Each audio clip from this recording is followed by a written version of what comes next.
Chair, I would like to vent out my frustration so that the Secretary can hear it. When it comes to the budget of the DTI and it comes to halal development, it's always training, training, training, training.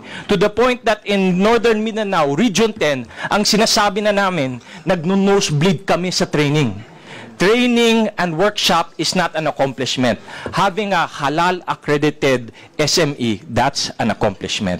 And that's what we'd like to see from the DTI every year. How many have we actually accomplished?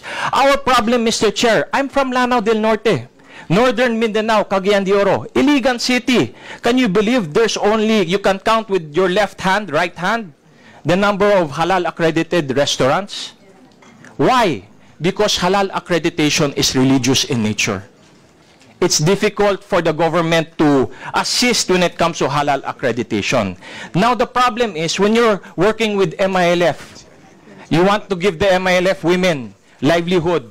They have a product already. They cannot certify that, accredit that as halal. They have to find an accreditor.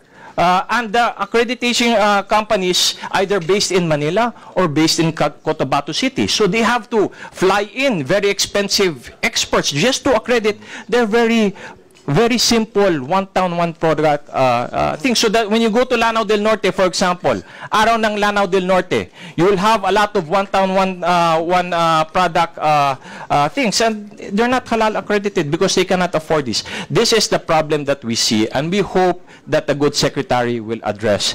Workshops is not an accomplishment when it comes to halal development. More halal accredited SMEs is actually the accomplishments we're looking for. And we hope we can get this with our new secretary.